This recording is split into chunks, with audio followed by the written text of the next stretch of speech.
Hi friends, வணக்கம். இது உங்கள் ஸ்பாட்டன் வாரியர் சென்னை. நான் உங்கள் நேமிராஜ்.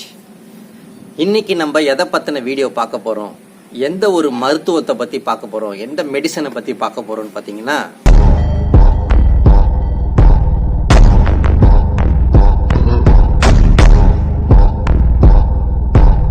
ஆக்சிடெட்ராசிலின். ஸோ இந்த ஆக்சிடெட்ராசிலின் மெடிசன் எப்பேற்பட்டது, எதுக்கெல்லாம் பயன்படுத்தக்கூடியது, நம்ம கோழிங்களுக்கு எந்த வகையில் இது பயன்படுது, இது உள்ளே போய் என்னென்ன வேலை செய்யும். ஸோ இந்த மருந்தை பற்றி முழு விவரம் நம்ம இன்னைக்கு பார்ப்போம். அது மட்டும் இல்லை, இது கோழிங்களுக்கு மட்டும் இல்லை, நம்ம நாய்களுக்கும் கொடுக்கலாம், பூனைகளுக்கும் கொடுக்கலாம், மாடுகளுக்கும் கொடுக்கலாம், ஆடுகளுக்கும் கொடுக்கலாம். ஸோ நான் என்னோட வேட்டை நாய்களுக்கும் இதை பயன்படுத்துகிறேன். ஸோ இதில் என்னென்ன பயன் இருக்குது, இதில் என்ன வகையான மெடிசன் இது அப்படின்றத பற்றி நம்ம இன்னைக்கு முழு விவரம் பார்ப்போம். வாங்க வீடியோக்குள்ள போவோம்.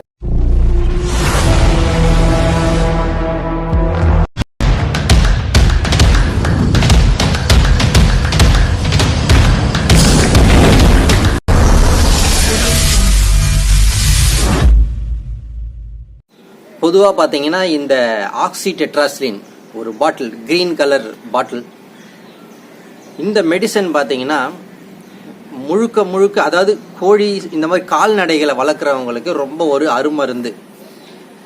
இந்த மெடிசன் பார்த்தீங்கன்னா முழுக்க பாக்டீரியாக்களை அழிக்கக்கூடிய ஒரு ஆன்டிபயோட்டிக். அதாவது எல்லா வகையான கெடுதல் செய்யக்கூடிய பாக்டீரியாவை அழிச்சிடும்.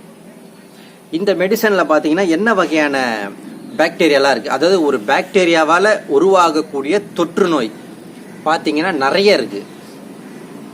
உதாரணத்துக்கு நம்ம 1 by 1 சொல்லணும்னா, வாயில் புண்ணு மாதிரி வரும், இந்த லட்டி மாதிரி வைக்கும். ஸோ நம்ம டப்புனி எப்போ வர்றது இல்லாமல் மற்றபடி பார்த்தீங்கன்னா இயற்கையாகவே நார்மலாகவே கோழிங்களுக்கு வாய்க்குள்ள லட்டி வைக்கும், இந்த தொண்டையெல்லாம் புண்ணாக இருக்கும். இந்த வகையான பாக்டீரியா ஒன்று.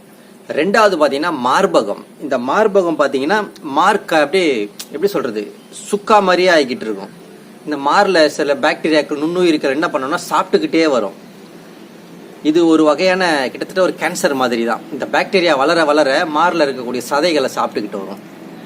ஸோ இந்த மாதிரியான பாக்டீரியா. குடலை சாப்பிடக்கூடிய பாக்டீரியா, இது எல்லாமே பார்த்தீங்கன்னா ஒரு பூஞ்சை, ஒரு நுண்ணுயிர் மாதிரி வளரும். ஸோ இந்த குடலை அப்படியே அரிச்சு சாப்பிட்டுக்கிட்டு இருக்கக்கூடிய ஒரு பாக்டீரியா.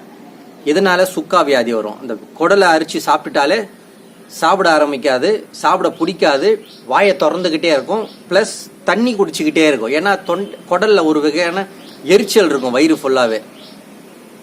அப்படி இருக்கும்போது என்ன ஆகுனா, மாரில் இருக்கிற அது அப்படியே வளர்ந்து நம்ம விட்டுட்டோம்னா அப்படியே வளர்ந்து மாரில் இருக்கக்கூடிய சதைகளை சாப்பிட்டு, தொண்டையை சாப்பிட்டு, அப்படியே ஃபுல்லாக உடம்பு ஃபுல்லாக புண்ணாக்கி, ஈரலை வீக்கமாக்கி கொன்னுடும்.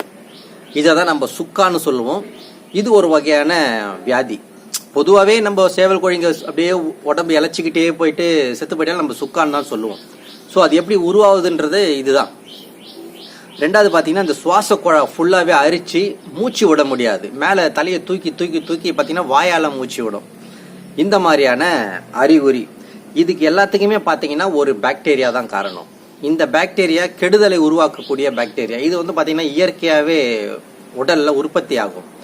ஏன்னா பல இடங்களில் மேய்ச்சலில் போகும், பல பொருட்களை சாப்பிடும்.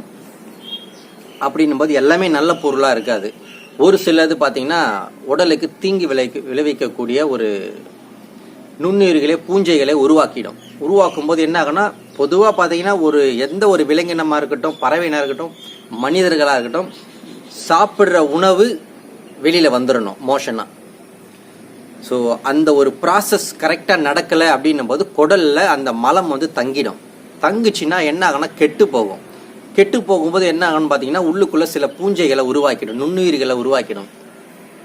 அப்படி உருவாக்குச்சுன்னா என்ன ஆகுன்னு பார்த்தீங்கன்னா, அது சில பாக்டீரியாக்களை ஃபார்ம் ஆக்கி அப்படியே உடல் ஃபுல்லாக பரவி வயிறு தொற்று நோய், குடல் தொற்று நோய், தொண்டை தொற்று நோய், சுவாச குழாய் தொற்று நோய், ஈரல் தொற்று நோய், இந்த மாதிரி எல்லாமே பரவி ஒன்றா பண்ணி கடைசியில் அந்த உயிரை கொன்னுடும். ஸோ இதுதான் உள்ளுக்குள்ளே நடக்கக்கூடிய ஒரு ப்ராசஸ். இந்த ப்ராசஸை அழிக்கணும்னா ஆக்சிடெட்ராசிலின் சொல்லக்கூடிய ஒரு மருந்து. இது திரவமாக இருக்கும் பாட்டிலில், இன்ஜெக்ஷன். இதுவும் பார்த்தீங்கன்னா நான் ஆல்ரெடி பழைய வீடியோலாம் சொல்லியிருப்பேன். இன்ஜெக்ஷன் பார்த்தீங்கன்னா 2 பேஸில் வரும். ஒன்று வாட்டர் பேஸு, ஒன்று வந்து ஆயில் பேஸு. வாட்டர் பேஸை நீங்கள் ஈஸியாக கண்டுபிடிச்சிடலாம். சிரஞ்சில் எடுத்ததுமே சர்ன்னு ஏறிடும். இந்த ஆயில் பேஸ் நீங்கள் சிரஞ்சி இழுத்ததுக்கப்புறம் சிரஞ்சியோட உள்ளுக்குள்ள இருக்க அந்த நாபு வந்துடும். கொஞ்சம் நேரத்துக்கு அப்புறம் அந்த பவரில் இழுக்கும், லைட்டாக தான் வரும். ஸோ இதுதான் ஆயில் பேஸ். டென்சிட்டி, அந்த திக்னஸ் அதிகமாக இருக்கும், குழக்குழப்பு தன்மை அதிகமாக இருக்கும். ஸோ இந்த ஆக்சி டெட்ராசிலினும் பார்த்தீங்கன்னா அதே மாதிரி தான். ஸோ இதை வந்து நீங்கள் எடுத்து இதை எப்படி எடுக்கிறீங்க அப்படின்னு பார்த்தீங்கன்னா, அந்த பாட்டிலுக்கு மேலே ஒரு ஸ்டீல் மூடி இருக்கும், அதை ஓப்பன் பண்ணிவிடுங்க. ஒரு மாதிரி தகரம் அந்த ஸ்டீலில் போட்டிருப்பாங்க, ஸ்டீல் கிடையாது, அது ஒரு அலுமினியத்தில் போட்டிருப்பாங்க. அதை ரிமூவ் பண்ணிவிட்டு உள்ளுக்குள்ளே ஒரு ரப்பர் இருக்கும், அந்த ரப்பரை எடுத்துட்டு நீங்கள் டைரெக்டாக சிரிஞ்சில் எடுக்கலாம். அந்த இன்ஜெக்ஷன் ஊசி இருக்கும் பார்த்தீங்கன்னா, அந்த ஊசியை கட்டிட்டு டைரெக்டாக சிரிஞ்சில் நீங்கள் எடுத்துகிட்டு அதுக்கப்புறமா ஊசியை ஃபிக்ஸ் பண்ணிவிட்டு நீங்கள் கோழிங்களுக்கு அடிக்கலாம். நெஞ்சு பகுதியில் அடிக்கணும், நேராக அடிக்கக்கூடாது, இப்படி கிராஸாக அடிக்கணும்.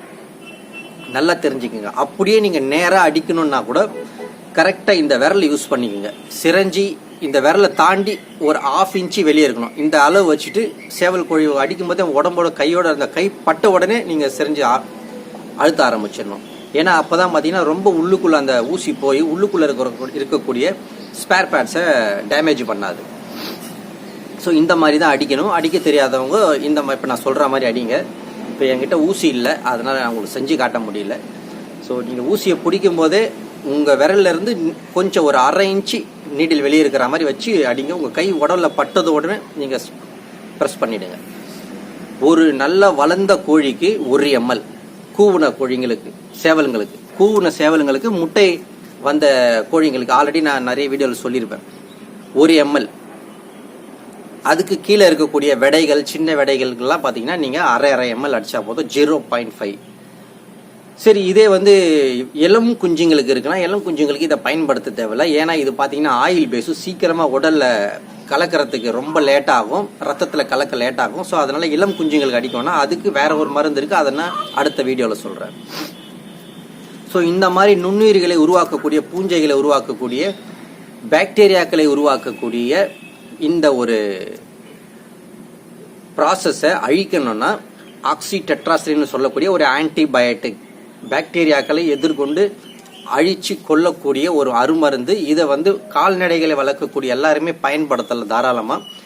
இது பார்த்தீங்கன்னா அளவு நான் ஆல்ரெடி சொல்லிட்டேன். இது எப்பப்பெல்லாம் அடிக்கலாம்னா, இரவில் அடிக்கலாமா பகல் அடிக்கலாமான்னு நிறைய பேர் கேட்குறீங்க. இன்ஜெக்ஷன் பொறுத்த வரைக்கும் எப்போவுமே இரவு நேரத்தில் தான் அடிக்கணும், பகலில் அடிக்கக்கூடாது. ஏன்னா இரவு நேரத்தில் நம்ம இன்ஜெக்ஷன் அடித்ததுக்கப்புறம் கோழிங்களுடைய உடலுக்குள்ளே இருக்கக்கூடிய ஸ்பேர் பார்ட்ஸ் எல்லாமே பார்த்தீங்கன்னா ரெஸ்ட் எடுக்கக்கூடிய நேரம். அப்போ இந்த மருந்து வேலை செய்ய ஆரம்பிச்சிடும். ஓகேங்களா? இது ஒன்று. ரெண்டாவது பார்த்தீங்கன்னா, இந்த மருந்து வந்து எப்பப்பெல்லாம் கொடுக்கலாம் அப்படின்னு நிறைய பேருக்கு ஒரு டவுட் இருக்கும். இந்த மருந்து பார்த்தீங்கன்னா கரெக்டாக 1.5 மாதத்துக்கு இல்லை 2 மாதத்துக்கு ஒரு தடவை எல்லா கோழிங்களையும் பிடிச்சி அடிச்சு விடுங்க. ஏன்னா எந்த நேரத்தில் எந்த தொற்று இருக்குன்னு நமக்கு சொல்ல முடியாது. அதனால இந்த மருந்து பார்த்தீங்கன்னா நல்லா வளர்ந்த கோழிங்க, முட்டைக்கு ஃபர்ஸ்ட் பேட்ச் முட்டை விட்டு தாண்டி வந்த கோழிங்க எல்லாத்துக்குமே 1 ml 2 மாதத்துக்கு ஒரு தடவை அடித்து விட்டுக்கிட்டே இருங்க. எப்போ வேணாலும் அடிக்கலாம், ஆனால் கரெக்டாக 2 மாதத்தில் ஒரு தடவை எல்லாத்துக்கும் அடிங்க. புதுசாக உங்கள் வீட்டுக்கு ஒரு கோழி வாங்கிட்டு வரீங்கன்னாலும் இந்த பாக்டீரியா மருந்து வந்து அடிச்சு விட்ருங்க. ஆக்சி டெட்ராசிலின். புதுசாக சேவல் எடுக்கிறீங்கன்னா இதை அடிச்சு விடுங்க. இல்லை நீங்கள் யாருக்குன்னா கொடுத்து விடுறீங்கன்னா அப்போ அடிச்சுட்டு கொடுத்து அனுப்புங்க. ஏன்னா அங்கே போனால் கூட அங்கே இருக்கிற கோழிங்க கிட்ட இருந்து சுவாச குழாய் மூலியமாவோ, குடிக்கிற தண்ணி மூலியமாவோ, சாப்பிட்ற உணவு மூலியமாவோ அது பரவ ஆரம்பிக்கும் அந்த பாக்டீரியாக்கள். அப்படி பரவுனா கூட உள்ளுக்குள்ளே இருக்கக்கூடிய அந்த எதிர்ப்பு சக்தியை உருவாக்கக்கூடிய அந்த ஆக்சி டெட்ராசிலின் சொல்லக்கூடிய பாக்டீரியாவை அழிக்கக்கூடிய மருந்து இருக்கிறதுனால அந்த தொற்று அந்த அளவுக்கு பரவாது, செயல் இழந்துடும். ஓகேங்களா? ஸோ இந்த மாதிரி நீங்கள் கரெக்டாக 2 மாதத்துக்கு ஒரு தடவை எல்லா கோழிங்களுக்கும் கொடுத்து ஃபாலோ பண்ணிட்டு வந்தீங்கன்னா ஒரு 2 மாத விடையிலேருந்து நீங்கள் அடிக்க ஆரம்பிக்கலாம். தவறே கிடையாது. 2 மாத விடையில இருந்து முட்டைக்கு வரக்கூடிய பருவம் வரைக்கும் நீங்கள் 1/2 ml அடிக்கலாம். 2 மாத விடையில இருந்து கூவுற பருவத்துக்கு வரக்கூடிய சேவல்கள் எல்லாத்துக்குமே 1/2 ml அடிக்கலாம். 0.5. அந்த முட்டை வர பருவத்தில் இருந்து ப்ரீடிங் அதை லாஸ்ட் எண்டு வரைக்கும், அதே மாதிரி கூவுனதுல இருந்து அவர் ப்ரீடர் ஆகிற வரைக்கும் 1 ml தாராளமாக அடிக்கலாம். தவறே கிடையாது. அதே மாதிரி இதை அடித்து விட்டுட்டு நல்லா தேய்ச்சி விடுங்க. ஏன்னா நம்ம டெர்பி வெயிட் மாதிரி தான் இதுவும், கிட்டத்தட்ட அந்த ஆயில் பேஸ் குழப்பத்தன்மை அதிகமாக இருக்கக்கூடிய ஒரு மெடிசன். ஸோ ஸோ இதை இப்படியே 2 மாதத்துக்கு ஒரு தடவை நீங்கள் கரெக்டாக அடிச்சுக்கிட்டே வந்தீங்கன்னா வெள்ளை கழிச்சலாக இருக்கட்டும், ரத்த கழிச்சலாக இருக்கட்டும், எப்பேற்பட்ட டிசீஸாக இருக்கட்டும், உள்ளுக்குள்ளே எதுவுமே அண்டாது. ஏன்னா நம்ம இப்போ வைக்கக்கூடிய உணவுப் பொருள்கள், கோழிங்களுக்கு வாங்கக்கூடிய கம்பாக இருக்கட்டும், எந்த ஒரு தானியமாக இருக்கட்டும், எல்லாமே பார்த்தீங்கன்னா இயற்கையாக வர்றது கிடையாது. எல்லாமே மருந்து போட்டு போட்டு போட்டு போட்டு விளை வைக்கிறதுனால என்ன ஆகும்னா, அந்த மருந்து இருக்கிறதுனால உள்ளுக்குள்ளே போய் சில பாக்டீரியாக்களை உருவாக்கிடும். வயிறு தொற்று ஆகும், குடல் தொற்று வரும், நுரையீரல் தொற்று வரும், ஈரல் வீங்கிடும். ஸோ இந்த மாதிரியான பிரச்சனைகள்லாம் வந்து மோஷன் போக முடியாமல் உள்ளுக்குள்ளேயே கட்டி போய் ரொம்ப கஷ்டப்பட்டு வெளியே தள்ளும் போது அந்த ஆசன வாயு பகுதி கிழிஞ்சி அது ஒரு செப்டிக் ஆகி அதில் ஒரு பாக்டீரியாக்களை உருவாக்கி அது ஒரு மாதிரி ஒரு பிரச்சனைகளை கொண்டு போகும். ஸோ இது எல்லாத்தையுமே நீங்கள் தடுக்கணும் அப்படின்னா நீங்கள் இந்த ஆக்சி டெட்ராசிலினை பயன்படுத்துங்க. ஸோ தொடர்ந்து 2 மாதத்துக்கு ஒரு தடவை எல்லா கோழிங்களுக்கும் அடித்து விட்டுட்டே வாங்க. ரொம்ப சூப்பராக ஆக்டிவாக அருமையாக வளரும் நம்மக்கிட்ட. ஏன்னா நம்மளுடைய தேவையும் அதுதான். நம்ம வளர்க்குற கோழி, நம்ம எடுக்கிற ப்ரீடு நம்ம கண்ணு முன்னே சுறுசுறுப்பாக சந்தோஷமாக ஆரோக்கியமாக இருக்கும்போது நமக்கு ஒரு கான்ஃபிடென்ட் வரும்.